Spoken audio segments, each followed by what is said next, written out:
پہلے تو میں نے مسلمانوں کے اخلاق سنے تھے، اب تو میں نے دیکھ بھی لیے. پر یہ بتا جب 12,000 آیا تھا جان کیوں نہیں چھڑائی؟ تو حضرت چارہ کاٹتے کاٹتے رو پڑے. فرمانے لگے تو نہیں نہ جانتا یہ بیٹیاں سانجھی ہوتی ہیں، پتہ نہیں نا.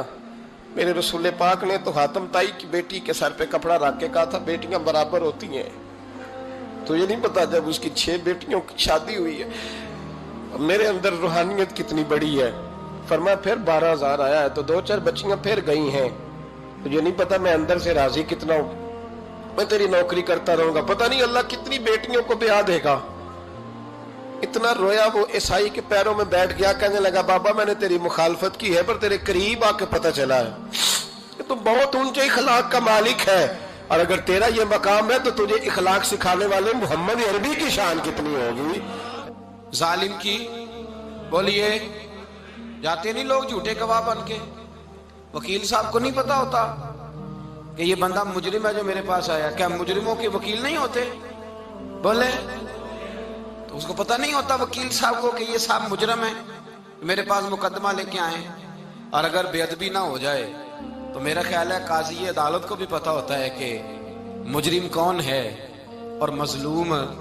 میرے نبی پاک صلی اللہ علیہ وسلم نے اس قدر زیادہ سختی فرمائی اس مسئلے میں. فرمایا جس کو پتا تھا کہ فلاں آدمی ظالم ہے، ظلم کر رہا، پھر وہ ظالم کا گواہ بنا یا اس نے ظالم کی مدد کی، کتنی کی؟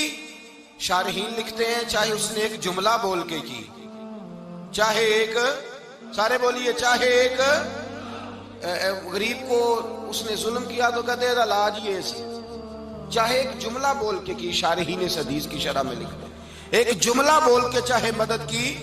جس بندے نے کسی ظالم کی مدد کی کسی مقدمے میں یا کسی صورت میں اور اسے پتا تھا یہ ظالم ہے، میرے نبی پاک صلی اللہ تعالی علیہ وسلم فرماتے ہیں اگر اس نے مدد کی، ابھی ظالم کی بات نہیں ہو رہی، ظالم کے مددگار کی بات ہو رہی، اگر کسی نے ظالم کی مدد کی تو حضور فرماتے ہیں خدا بھی اس سے بری و ذمہ ہے، رسول بھی اس سے بری و ذمہ ہے.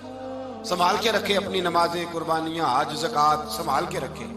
اگر ظالموں کا مددگار ہے، الیکشن آ لینے دے، آپ کو نظر آ جائے گا کون کون ظالموں کا مددگار ہے، نظر آ جائے گا. اپنی جیب سے لوگ پیسے دے کے ظالموں کی مدد کریں گے، ان کے فلیکس چھپوائیں گے، بورڈ لگوائیں گے، جیبوں سے پیسے دے کے. ہم نے خود آگ لگائی ہے چمن میں اپنے، بے سبب گردشی ایام کو الزام نہ دو. ہم نے خود نور کا ظلمت سے کیا ہے سودا، کر کے توہین سحر شام کو الزام نہ دو. ظالموں کے مددگار میدان میں آ گئے. یہ چھوٹا لفظ نہیں، میرے حبیب پاک صلی اللہ علیہ وسلم نے فرمایا جو ظالم کا مددگار ہے سن لے جو سجن کے ساتھ کچہری جاتا ہے، وہ یاد رکھے جو دوست کا گواہ بنتا ہے، وہ یاد رکھے جو کہتا ہے میں مانگی گیا تھا، مجھے بلایا گیا تھا قبضہ چھڑانے کے لیے کسی غریب بیوہ کی جائیداد پہ، وہ سن لے تو مدد کر کے نہیں آیا، تو خدا کے ذمے سے نکل گیا ہے. رسول پاک نے فرمایا تیرا میرا تعلق ختم ہو گیا، تو ظالم کا مددگار ہو گیا. پھر تو کہتا میں بے چین ہوں، میں بے قرار ہوں، میں آزمائش کا شکار ہوں. پلٹ کے دیکھ تو صحیح تیرا گناہ کتنا بڑا ہے. میرے نبی پاک صلی اللہ علیہ وسلم کا ایک اور فرمان سن لیں، ابن ماجہ ابو داؤد میں موجود ہے. اس حدیث کو آپ نے یاد کر لینا ہے. کر لیں گے انشاءاللہ؟ سارے کہیے انشاءاللہ کر لیں گے یاد. حضور صلی اللہ علیہ وسلم نے فرمایا اگر تو ظالم کی مدد کرے گا نا، یہ لفظ دل کی تختی پہ لکھ لینا، یہ مکافات عمل ہے، مکافات عمل دنیا، ادھر کرو گے تو ادھر بھرو گے. فرمایا اگر تو کسی ظالم کی مدد کرے گا، سن لے حضور کا فرمان ہے، اگر تو ابن ماجہ ابو داؤد سیاہ میں موجود ہے، فرمایا اگر تو کسی ظالم کی مدد کرے گا تو رب تعالیٰ مرنے سے پہلے تیرے اوپر بھی ظالم کو مسلط کر دے گا. تیرے اوپر بھی ایک دفعہ ظلم ضرور ہوگا اگر تو ظالم کی، وہ کسی صورت میں بھی ہو سکتا ہے، کسی صورت میں بھی تیرا بیٹا ہی اٹھ کے ظلم کر دے گا، تو الجھ جائے گا، کسی نہ کسی جگہ تیرے لیے تباہی کا سامان ہوگا، تیرے اوپر ظلم ہوگا، اس لیے کہ تو ظالموں کا مددگار ہے. چاہیے یہ تھا کہ تو مظلوم کی مدد کرتا، انسانی ایمانی یقین کا فریضہ سر انجام دیتا، تو ظالموں کا مددگار ہو گیا. ٹٹول کے دیکھ لیں، رزلٹ نکال کے دیکھ لیں، ہمارے زمانے میں ظالموں کے مددگار زیادہ ہیں. اتنی لمبی زبانیں نکال کے ظالموں کی مدد کرتے ہیں. بڑے بڑے کالم نویس اللہ نے انہیں قدرت دی لکھنے کی، تو اپنا قلم ظالموں کی مدد میں خرچ کرتے ہیں۔ وہ لوگ جن کو اللہ تبارک و تعالیٰ نے قدرت دی، ہمت دی، طاقت دی، کچھ لوگ ان کے حلقہ احباب میں، وہ اپنے لوگوں کو استعمال کر کے ظالموں کی مدد کرتے ہیں، ظالموں کی مدد کرتے ہیں۔ میرے نبی کریم سید عالم نور مجسم صلی اللہ علیہ وسلم نے فرمایا، اگر تو نے ظالم کی مدد کی تو جب تک تو توبہ نہیں کرے گا رب تجھ سے ناراض ہی رہے گا۔ اللہ تجھ سے، او بھائی جس سے رب بھی ناراض ہو گیا، نہ کھانا نہ پینا نہ سونا نہ جاگنا نہ نیند، پھر تیری ہر چیز تیرے لیے آزمائش ہو جائے گی، پھر تیرا سایہ بھی تیرے لیے خوف کا سامان بنے گا، پھر زندگی جیتی جاگتی لاش بن جائے گی، تو اپنے کندھوں پر اپنی میت اٹھائے پھرے گا جب تو ظالم کا مددگار ہوگا۔ اور نبی پاک صلی اللہ علیہ وسلم نے فرمایا، ظالموں کا مددگار بھی ظالم ہوتا ہے، ظالموں کا مددگار بھی، سارے بولے ظالموں کا مددگار بھی نہیں، کو نہیں، آپ سارے نہیں بولے، ایک دفعہ بولے ظالموں کا مددگار بھی، پکی بات ہے، ظالموں کا مددگار بھی۔ اللہ اکبر، جس کا یارانہ ہو، جس کا دوستانہ ہو، جو کہے میں نے نا اس کو اوکھے ویلے کے لیے ظالم کو یاد رکھا ہوا ہے۔ کبھی مشکل میں رکھے نہیں ہوئے لوگوں نے ظالم دوست، کہتے میں نے رکھے ہوئے ہیں، بلکہ ہمارے دیہات میں تو کہتے ہیں میں نے بازو بنائے ہوئے ہیں۔ کس کو بازو بنا لیا؟ ظالم بھی کبھی بازو ہوتا ہے، جو ظلم کی تلوار لیے میدان میں کھڑا ہے۔ قارون، حامان، فرعون، نمرود کا حال نہیں لوگوں نے دیکھا؟ اپنے زمانے میں آپ نے کتنے لوگ نہیں دیکھے جن کے سائے سے، آواز سے لوگ کانپتے تھے؟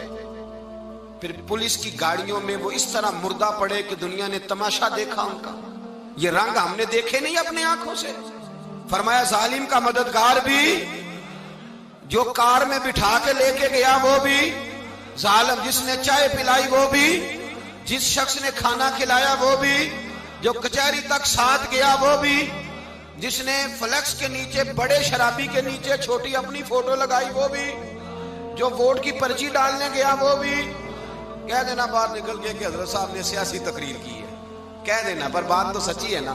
خو کرے ہم تو سے تھوڑا سا گلا بھی سن لے، خو کرے ہم تو سے تھوڑا سا بھی گلا۔ امام مالک کے پاس ایک بندہ آیا، اس نے کہا حضور میں درزی ہوں، ایک ظالم بادشاہ مجھ سے کپڑے سلواتا ہے، میں تو ظالموں کا مددگار نہیں نا۔ ایک ظالم بادشاہ مجھ سے، حضور میں تو مددگار نہیں نا ظالموں کا، جو فرمایا ظالموں کا مددگار بھی ظالم ہوتا ہے، تو کپڑے لے کے آتا ہے میں سی کے دے دیتا ہوں، ذمہ داری نہیں۔ یہ ایک آدمی دکاندار ہے، اس سے کوئی بندہ چیز خریدنے آئے گا تو تھوڑی کہے گا میں نے نہیں دینی، تو دے گا۔ کوئی بندہ اگر کسی شخص سے کوئی کام کہتا ہے جو اس کی فیلڈ ہے، اس کا شعبہ ہے، اس کا معاش کا وہ سلسلہ ہے، کہتے ہیں یا رسول اللہ صلی اللہ علیہ وسلم ظالموں کا مددگار بھی ظالم، حضور نے فرما دیا۔ تو امام مالک سے بندے نے مسئلہ پوچھا، دل کی تختی پہ لکھنے والی باتیں ہیں، کہا حضور میں درزی ہوں، ظالم کپڑے سلواتے ہیں، میں تو مددگار نہیں نا۔ امام صاحب کہنے لگے نہیں، مددگار تو وہ ہوگا جو تجھے سوئی دھاگا فراہم کرے گا، تو پورے کپڑے سی کے دیتا ہے، تو خود بہت بڑا ظالم ہے، تو پورے سوٹ سی کے دیتا ہے، تو بہت بڑا ظالم خود ہے۔ مددگار تو وہ ہوگا جو تجھے دھاگا دے گا، جو تجھے بٹن دے گا، جو تجھے نلکی دے گا، جو ظالم سے اتنی نفرت ظلم کر کے بندہ ہے۔ یہاں تو ہمارے زمانے میں ہیرو بن جاتے ہیں لوگ، ظالم ہیرو ہے، لوگ اس سے ڈرتے پھرتے ہیں، گھومتے پھرتے ہیں، اور بہت سارے کم مزاج لوگ اس کے پیچھے ہاتھ باندھ کے پھرتے ہیں۔ ظالموں کی مدد کرنا، ظالموں کے ساتھ رہنا، یہ ظلم ہے، ظلم، یہ زیادتی ہے۔ میرے نبی پاک صلی اللہ تعالی علیہ وآلہ وسلم نے ارشاد فرمایا، یاد رکھو رب فرماتا ہے میں مظلوم کی مدد ضرور کروں گا، چاہے جلدی کروں چاہے دیر سے کروں، میں مظلوم کی مدد۔ اور حضور صلی اللہ علیہ وسلم نے فرمایا ہے، حضرت معاذ بن جبل کہتے ہیں حضور نے مجھے یمن کا گورنر بنایا، جب میں جانے لگا نا تو حضور نے بڑی نصیحتیں کی، بخاری میں موجود ہے، فرماتے ہیں جب میں پلٹنے لگا تو میرے رسول نے فرمایا معاذ ایک منٹ ٹھہر جا، ایک بات میری یاد رکھنا، اس کو نہ بھولنا۔ کہا حضور کیا؟ فرمایا دیکھنا کسی پہ ظلم نہ کر بیٹھنا، کہیں تجھ سے زیادتی نہ ہو جائے۔ محبوبہ پھر حضور نے فرمایا سن میرے معاذ، میں تجھے گورنر بنا رہا ہوں، زیادتی نہ کر بیٹھنا۔ یا رسول اللہ صلی اللہ علیہ وسلم کیا ہوتا ہے؟ تو میرے کریم نے فرمایا جب مظلوم دعا کے لیے ہاتھ اٹھاتا ہے تو عرش کا مالک کہتا ہے فرشتوں پیچھے ہٹ جاؤ، عرش کا مالک کہتا ہے فرشتوں پیچھے ہٹ جاؤ۔